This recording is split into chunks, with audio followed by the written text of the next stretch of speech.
I'm Sarah Holbrook, and I'm here with Minds of Mountain Film, and I'm so excited to greet Kevin Connolly today. Nice Thank to you meet you so much for coming. Oh my gosh, this place is incredible. It's not, I'm glad I took the invite. Oh, I'm so glad. What did you think when you got the invite? I was originally contacted by David Holbrook a couple years back, and unfortunately schedules didn't work out. And David, kind of being the Zen master that he is, just kept on me, and he's like, "You want to do this? Trust me." And really, it was his recommendation that brought me out here. Wow. He's kept saying one thing, which is like, "You're out here to refill the tanks," and it's kind of true. Has that been your experience so far? Yeah, I mean, all of the artists out here are really good conversation, as well as the people here watching the movies. Like everyone comes here and they're like plugged in. It's nice. I should probably point out, in case people haven't seen your work or haven't seen you on your Travel Channel show, that you were born without legs, but it has not held you back. Talk a little bit about the show and what it is that you do in that. Well, with regards to the television show, it was kind of Mythbusters meets Jackass to a certain degree. Basically, you would take an activity you don't think a legless guy could do, whether it was skydiving, street luging. At one point I was jousting in Fort Collins in a suit of armor. Did you say street luging, like you're in a luge on a street? Yeah, well, the luge you see in the Olympics, someone laying on their back. Now just put skateboard wheels on, a long skateboard and send someone down an abandoned highway. And what does your family think about when they see you doing these things? I mean, I'm kind of well known amongst my immediate family for poor decision-making skills, so it's kind of par for the course at this point. But basically, we take an activity you don't think that I could do, and then through building stuff out of someone's garage and just kind of innovating on the spot, we find a way to do it. Wow, so you're kind of a daredevil, but you're also an artist. Yeah, I mean, I would say I'm not really a daredevil so much as I overcommit. Overestimate my abilities constantly. Well, overcommitting, okay. I could see the difference. That works for me. Talk a little bit about your art. I know you had a gallery walk yesterday and an art opening. What was that like? And what did you have? What were people, if they were there, what did they see?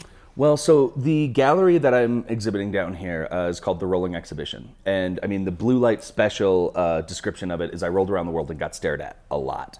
And there's a lot of kind of baggage that goes with that, and that's part of the discussion of the gallery. But suffice it to say, you walk in, all of the photos are hung at my height. It's an experience best enjoyed sitting down. And it's a grid of people from all around the world. The series is like 33,000 photos in over 33 countries at this point. And crystallizing that moment when someone stares and reacts to me, and regardless of your social, cultural, economic background, if you can crystallize that moment, everyone looks exactly the same. Really? Can you make the look? There. Wow. And so everybody who was at the gallery, they got down on their hands and knees or sat down. And I'm not sure if everybody did, but I saw a photograph of people in the gallery experiencing your art from your level. Yeah, some would and some wouldn't. And it actually made it nicer to have a bunch of people standing, because those who chose to sit were like, oh my God, yeah, you really are surrounded by just a bunch of butts all the time. Yeah. It was a learning experience. Yeah. I was a television news producer, and I was producing an interview with Mini-Me. And I used to it back in the day. Vern Troyer, yeah. So I used to wear really short skirts. It was a good thing back then, believe me. And he came and I'm like, my skirt is a little short for Vern, because he is very, very tiny. And he's like, oh, don't worry about it, I'm a gentleman. But he was very low, and I never thought of, I mean, obviously I knew he was Mini-Me and he was a very tiny human being, but I never really thought about where he would look in relation to me until there were my knees, like kind of staring him in the face. Well, it's funny because I get a lot of questions people will ask. They're like, so, especially like the bros, right? They're like, so do you get all the sweet shots? Like, do you just get to look at butts all the time? And it's like, the counter question is like, and I'll ask you this, like, what are your feelings about wallpaper? Yeah, okay. Like, sometimes I like it, sometimes I don't. I mean, it's just there, really, around. Because, I mean, not really it's what you feelings. see. Yeah, so the same with asses, basically. All right, okay, that works. Now, I understand in the gallery, people got down to your level. Generally in your life, do people kind of join? I mean, obviously you sit at a table, you sit at a chair, but I mean, do you ever just have your friends hang out sitting on the floor with you, or do you mostly kind of, elevate yourself into a chair with them? It's not really a thing that there's a paradigm for. I have a wheelchair sometimes when I'm cooking or at a concert. Skateboarding's great for traveling. It's fun as hell. But I don't really require or have any sort of like rules of conduct when I'm around people. I'm a difficult enough. If I added rules in, I would have like 0 friends. So. But it is interesting, I think, to perceive the world from someone else's point of view for a minute. And I say that because David, my husband, who you know, is 6'6", so he's exceptionally tall, and he looks over pretty much everyone's head. Every once in a while, I'll like get up on a table and see the world from his point of view, and it's pretty different, and it's only a 6-inch difference between, I mean, a 12-inch difference between my height and his height. But for you, I imagine when people do join you, it does, give them a different perspective on the world. Like you said, when you see people standing, you see like a forest of legs or asses or whatever. Well, part of the reason I got so excited about when I began shooting the rolling exhibition was I was a photo student at the time at Montana State University. And, I took my first shot almost on a lark. I was in Vienna. I'd been traveling alone through Ukraine for like a week and a half prior, and it was isolating. Really, the only interactions I'd have with people were people staring at you, coming up and trying to give you money, or like in a weird couple examples, I got picked up by one guy jumping onto a subway in Kiev.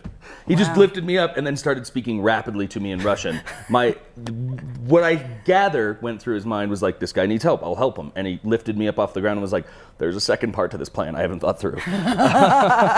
So needless to say, like, it was a really strange set of experiences. And one day I just got frustrated and I had my camera in my hand, and this guy was walking down the street.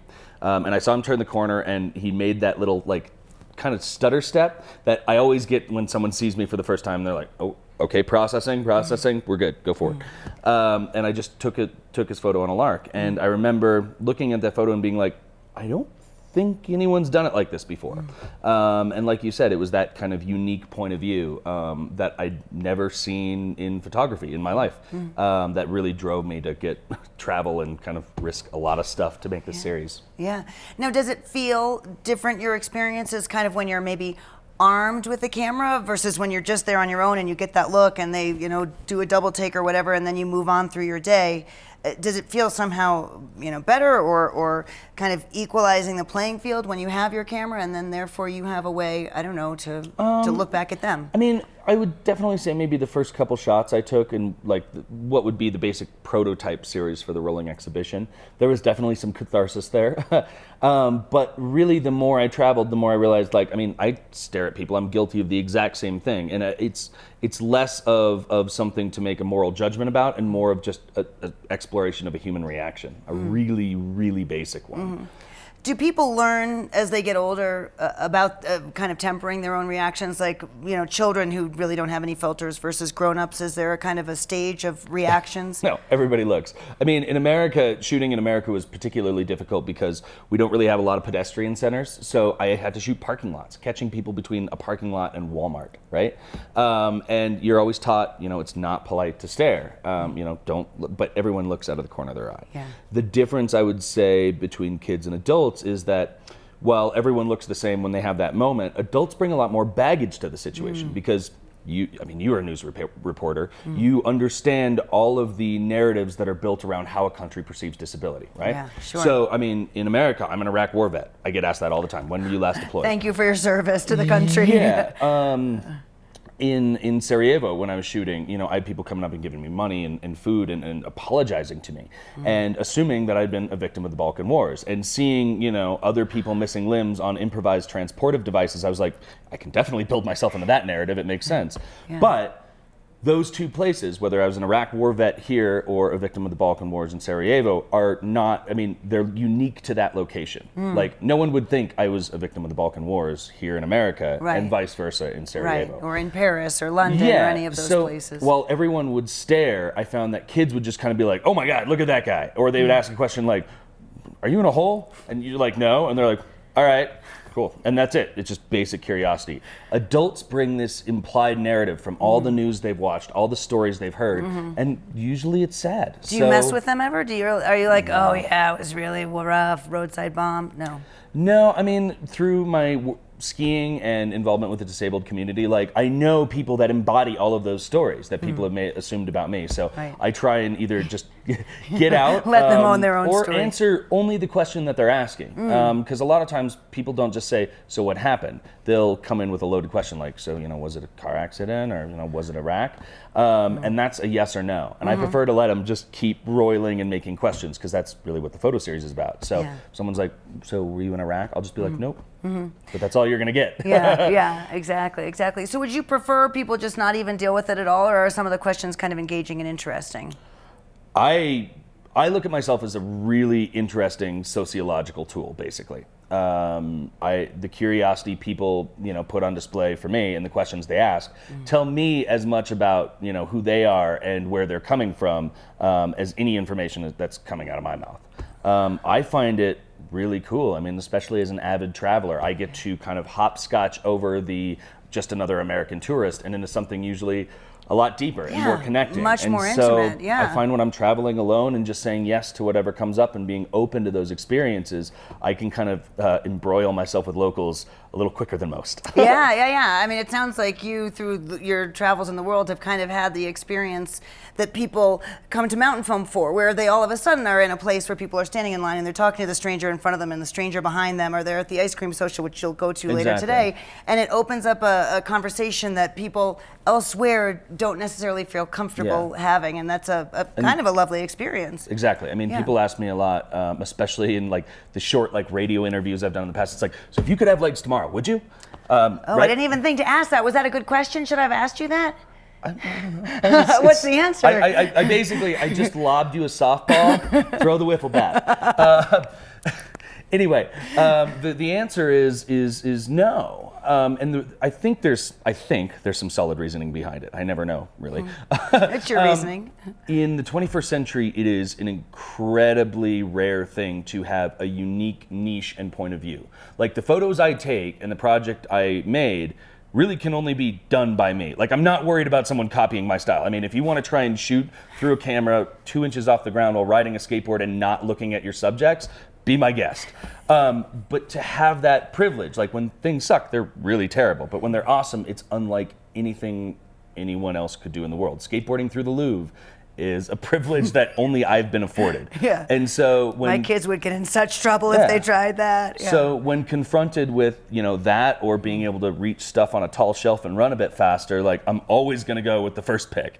So that's the reasoning anyway. It makes total sense to me. I love that. You're very athletic. You do a lot of activities. Do you have something that's your favorite aside from, say, skateboarding through the Louvre? That's a little specific. It's not like I can't be like, oh, it's Tuesday. I haven't been there in a while. Exactly. I would say skiing's big for me.